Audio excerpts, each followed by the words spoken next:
He was a department chair for a very, very big hospital in Cambridge, right, Doc? Right. Right? Give him a big round of applause, Dr. Hortz. Come on, you guys. Appreciate that.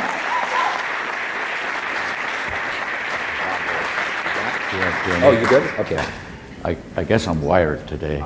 Good morning, everybody. I wanted to, usually I start my talk out with a disclaimer, but there's no disclaimer today. Today there is a profound thank you to George, to Mr. Oda, to Mr. Higa, to Lou, to all the folks who have invited me here. I'm truly honored to be here. And most of all, I want to thank all of you in the audience, because I've had such a dynamite welcome. I'm really touched. I really am. Anyway, here it goes. Oh, I guess it doesn't. Oh, do I have a flicker? Yeah, coming in. Okay. All right. Here you go. Just got one to advance. Forward. Yeah. Okay. You know, as a doctor of medicine, I am a surgeon, and we're a little different. We don't prescribe pills. We operate on you, and then we heal you, and you're gone, and you live happily ever after. So we tend to be much more pragmatic, and if something works, we embrace it. And this is how I got into the water, because it worked for me, and I've embraced it. And I've embraced it because this is indeed a game changer, as George says, and it is indeed the future, because of a variety of reasons, which I will get into later. But my background is up here. I am not going to belabor the point. I was simply lucky. I'm an immigrant to this country. I didn't have anything, and I was a good student, and as a result, after I graduated from the University of North Dakota, the dean asked me to apply to Harvard Medical School, and I got in. So the fact is, following that, I did my internship. I got drafted to the Vietnam War and then finished my training, and from the day I finished my training, I had a job at the Cambridge Hospital and went from there to, from the lowest form of life to the chief of the department. In any case, my training was at a time when surgery was, in my opinion, at really the zenith of its development. It absolutely was wonderful to see the first heart valves put in, and to see how coronary bypass operations turned from a major production into a 1 hour affair. But in any case, I've had a great ride as a professional in surgery and vascular surgery. I've always been in active practice. I've always operated, and my great joy in my life has been the ability to teach young doctors to become surgeons. And that's meant more to me than anything else. And in some respects, cost me one marriage, but in anyhow, it was my passion, and I make no mistake, no excuse for it. But in any case, how did I get into Kangen Water? Well, it was an unusual thing. I operated on a fellow in Bullhead City, a fixed aortic aneurysm, and it turns out he was from North Dakota. And at the same time, when I was in school, he was in school at the University of North Dakota. Didn't know each other, but so we had sort of a bond, and I require the patients that have stent grafts to stick around for a week. They go home the next day nowadays after aortic surgery. And so he lived in Las Vegas. I said, stay at my house. And he brings this machine and gives me the water. Well, I will tell you, I've told you yesterday, Germans don't drink water. I'm sorry, but we don't. We have other liquids that we enjoy. And, first of all, the taste of the chlorine. I can pick that up. I have very good taste buds because I fancy myself to be a pretty good connoisseur of wine and stuff, so you gotta have the right kind of taste buds. And so I didn't drink water. And I drank this stuff, and I drank a liter. And I said, my goodness, it went right into me. And I liked it. Now, I bought a machine 2 days later, and the rest sort of is history. Because of that, I got interested in the product. I got interested in why it works. And the explanations that I read in conjunction with, you know, the brochures and what have you, didn't totally satisfy me. So what I did was a literature search. I did some of the NIH literature search engines, and then I got all these Japanese publications, and then of course you go on Google, and the first thing it says, Kangen Water is a scam. You know, it's a scam. It's no damn good, and you're a snake oil salesman if you believe in it, and so on.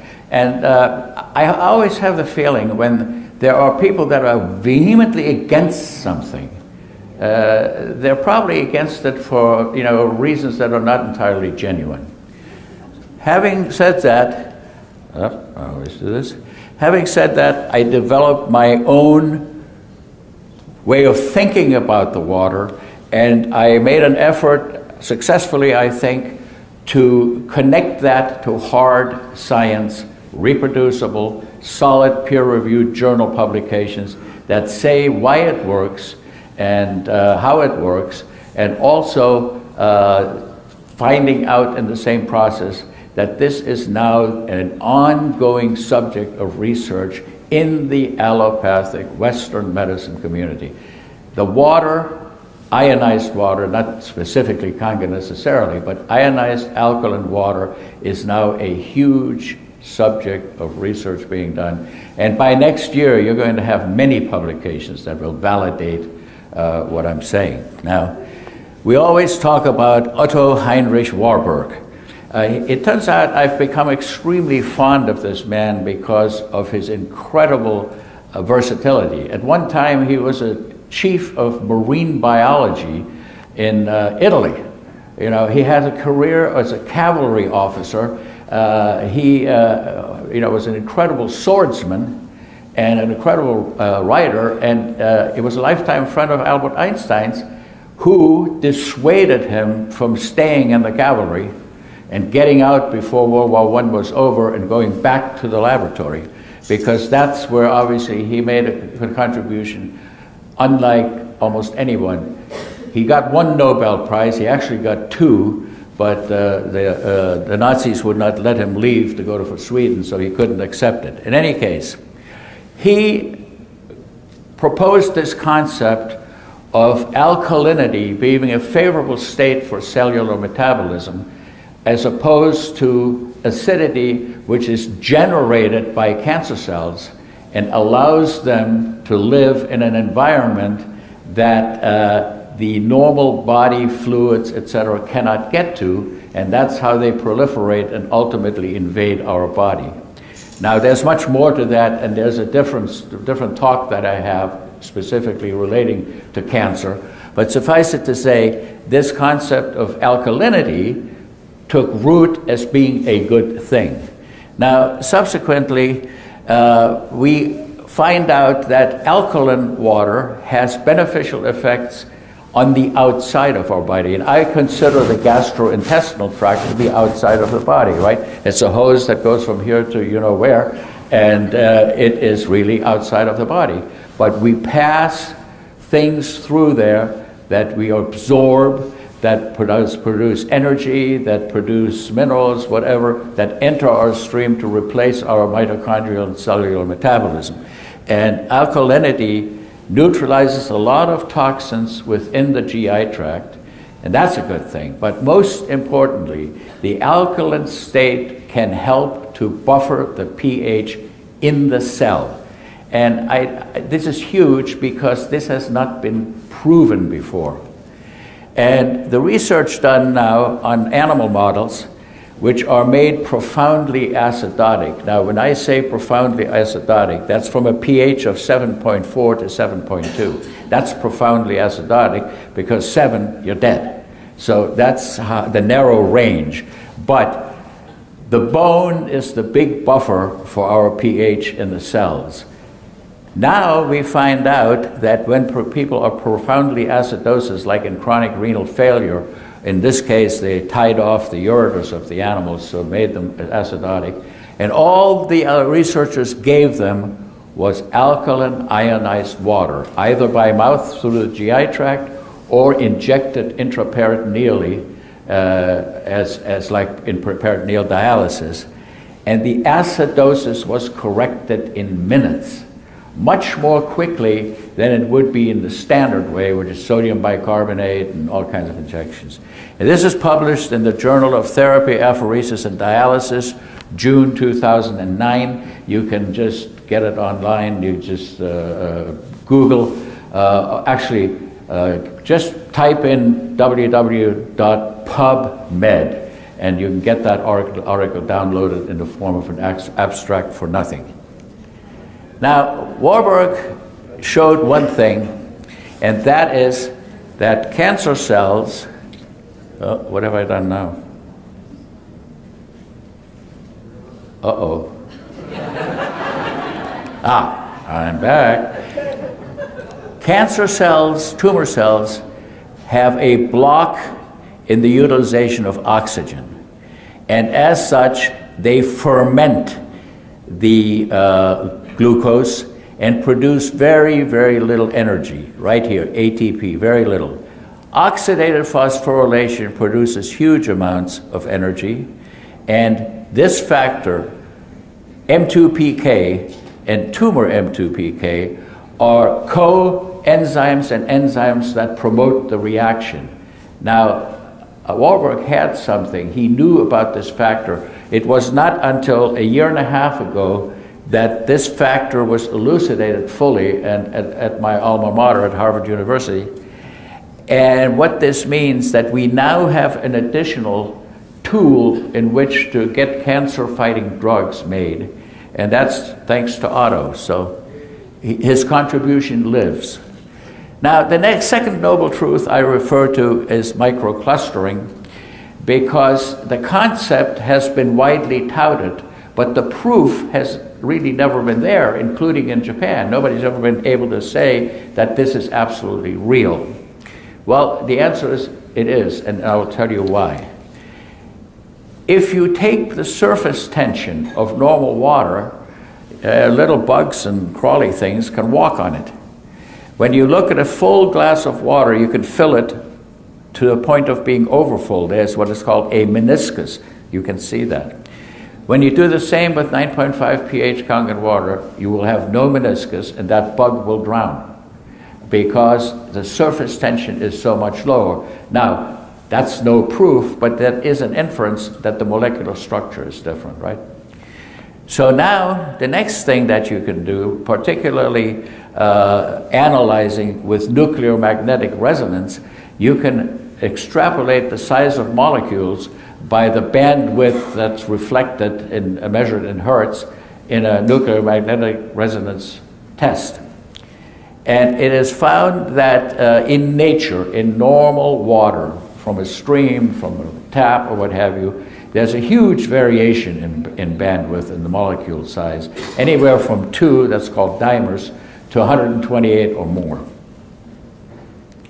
When you do the NMR, tap water resonates at 130 Hertz. Micro water, alkaline water, at 65.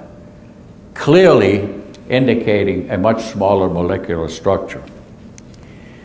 Now, water gets into your body in a passive way.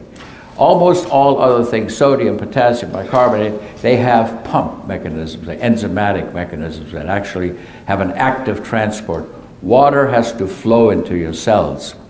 And in 2003, McKinnon and Agre discovered a gene, which is an RNA coil, that goes through the cell wall into the cell. It's fixed, and it's called an aquaporin. They received the Nobel Prize for that. And it is probably linked to some of the problems that we have with type 1 diabetes. And it looks something like that. This is Peter Agre's certificate from the King of Sweden, the Nobel Prize. And this is the little concept that they put on this, which is your cell membrane and the opening, the aquaporin, and the water molecules going through. Here's another description of that, cartoon, I guess you call it. And you have the large aggregates and the small aggregates, and you can clearly see why this aquaporin and why the microclustering is of benefit. It's like throwing a golf ball versus a tennis ball at a chain link fence. Did you see type 1 diabetes, not type 2, type 1 diabetes? Type 1, yeah. Type 2 is a different disease. In any case, the third noble truth I refer to is the antioxidant properties. Basically, antioxidants are molecules that prevent oxidation. They will be able to give up an electron to an electron-deprived atom to stabilize it. Free radicals are the things that do damage to our cellular structure. Everything in our cellular lining is negatively charged normally. The red cells are negatively charged, as is the lining of your blood vessels. If they weren't, you would have clumping and attraction, and you wouldn't get blood flow, you'd get blood clotting. Antioxidants remove free radicals. That is established in the literature for 25, 30 years. And we have examples of, vitamin C, fruits, vegetables, and so on, that are great antioxidants, and therefore nutritionists encourage you to eat those kind of foods. But nothing compares with the reduction of oxidation potential of Kangen water. It is dramatically higher, and it is measured in millivolts, and we've all seen the chart, and I guess I'm going to have it here. But first, a normal oxygen atom is stable. When it becomes positively charged, it sets up a chain reaction which damages cells. And the cellular damage, when it occurs right here, needs to be repaired. And it's the repair process that causes a lot of issues and disease. The most important one of which is in arteries. You have an artery that's been injured by free radicals. As a result, if there aren't enough antioxidants and so on to neutralize them, once the injury occurs, there's a need for repair. This is your red blood cells, this is the basement membrane, this is the disruption. Platelets come in and plug the hole so that there is no further erosion. And then macrophages and other scavenger cells come in. But the byproduct of the repair is fatty deposits in your artery. And once you have one of those, you have a propensity to get more, because once you have an elevation in the flow surface, you have shear stresses, and shear stresses can cause further injury. And the next thing you know, this artery can occlude, and that's what you have. You have claudication in your legs, or you have a heart attack, and depending upon which it is, it will determine the severity of the heart attack. If it's in your left main coronary, they call that the widowmaker. Most people die from a heart attack like that. If it's in the left anterior descending, you've got a 75% of chance of survival. ORP, here it is. Look at Kangen water. I have measured my own from my own machine. I get up to 600. And this is, of course, green tea and your fruit.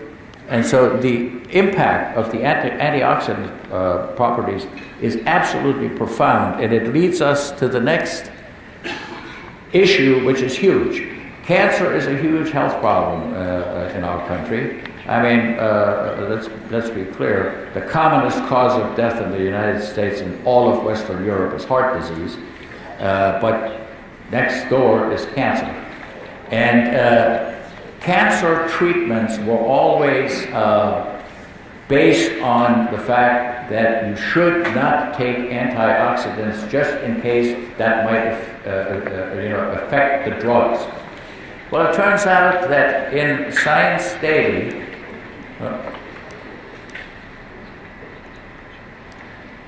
in 2007, 850 articles were reviewed where patients were taking chemoradiation, different types of modalities of chemotherapy, and were taking antioxidants. And the idea was to determine whether or not there was a harmful effect from what the practice actually was. Is there real harm by taking antioxidants? And the answer is unequivocally no. Antioxidants can be taken without ill effects when you're on chemo and radiation. And that is a profound difference because it tends to make people feel better. Also, recent evidence, specifically in ovarian cancer, suggests strongly that if people are on high-dose antioxidants, there is a bias towards better results on the antioxidant side. So this is ammunition that you have at your disposal because you might call on some MD and you say, oh, you know, you can't take antioxidants with chemotherapy, blah, blah.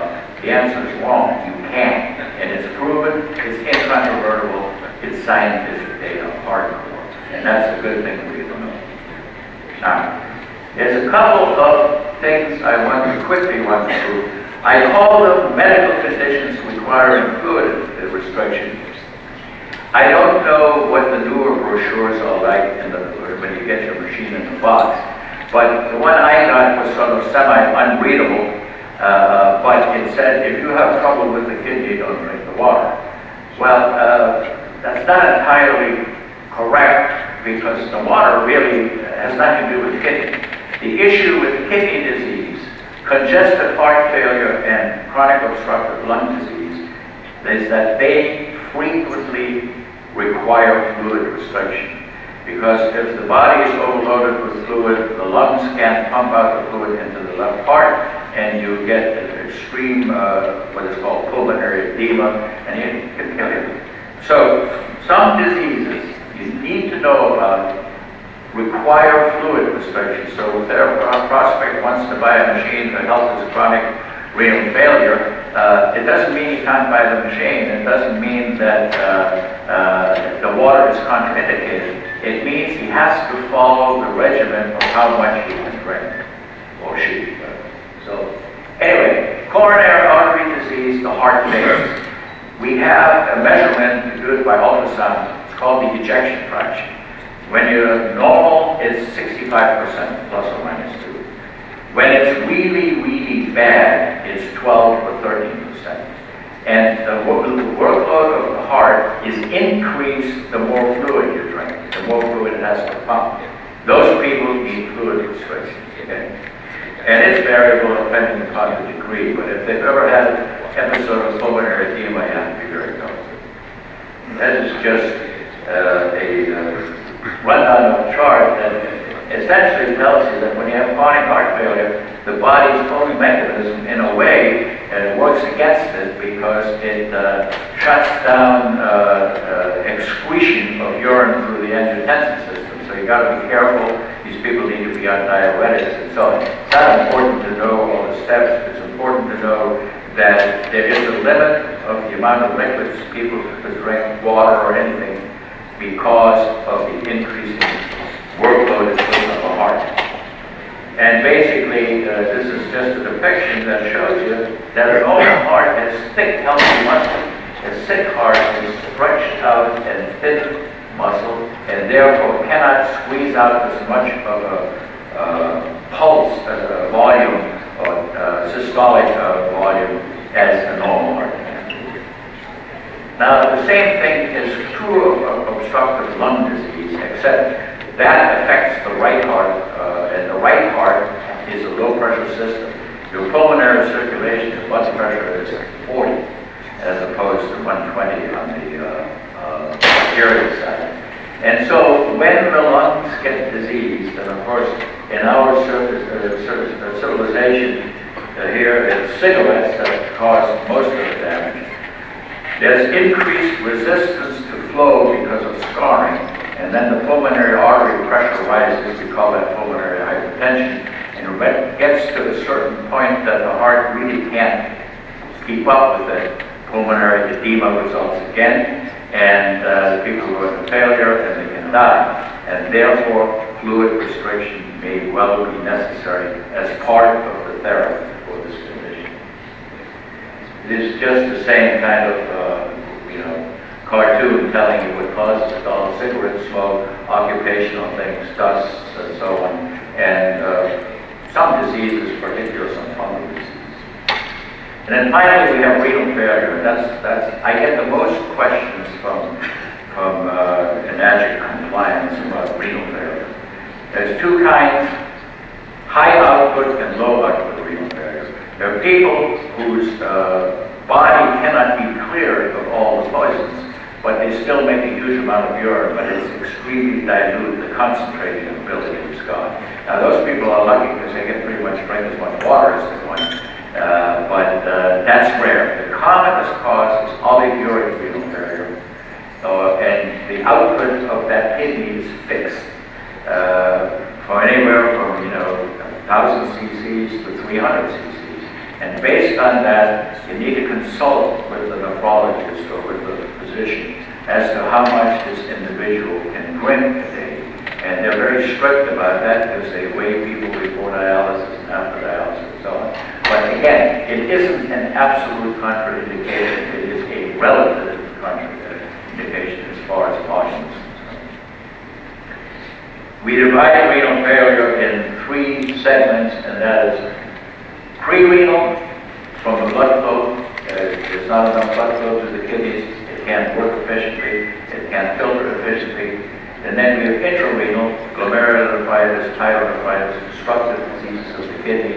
And then post-renal, which are obstructing the outflow either at the ureteral level or even at the bladder level.